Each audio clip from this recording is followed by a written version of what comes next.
Agartala Umakanta mini স্টেডিয়ামে আজ শান্তিপাড়া ঐক্যতান যুব সংস্থার বার পুজো অনুষ্ঠিত হল।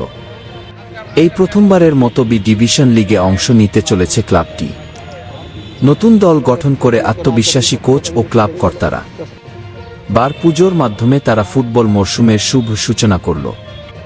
এবার শান্তিপাড়া ঐক্যতান যুব সংস্থার চোখ থাকছে জয়ের দিকে গিয়ে।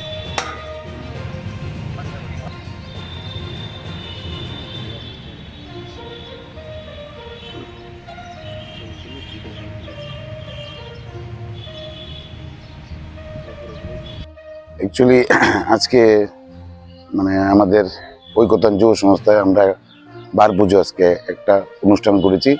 আমরা আগামীকাল থেকে পুরোদমে প্র্যাকটিসে নামছি, তাই আজকে একটা পুজো দিয়ে আমাদের আজকে একটা ভালো দিনে একটা পুজো দিয়ে আজকে ইয়ে করলাম আর কি, অনুষ্ঠানটা স্টার্ট করলাম আর কি। এবছরের লক্ষ্য কি এবং দল কিরকম?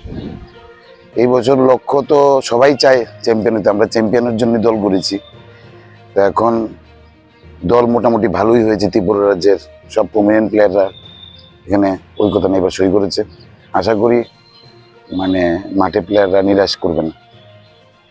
দল মোটামুটি সারা ত্রিপুরা রাজ্যের ফুটবলার এখানে আসে এবং গোলকিপার, মিডফিল্ড, ডিফেন্স, ফরওয়ার্ড একটা শক্তিশালী দল গঠন করা হয়েছে। আশা করি দর্শকদের খেলা নিরাশ করবে না এবং যদি তারা ঠিকমতো তাদের পারফরমেন্স খেলার সময় মেলে ধরতে পারে, তা আশা করছি আমরা একটা ভালো ফলাফল করবো এই টুর্নামেন্টে।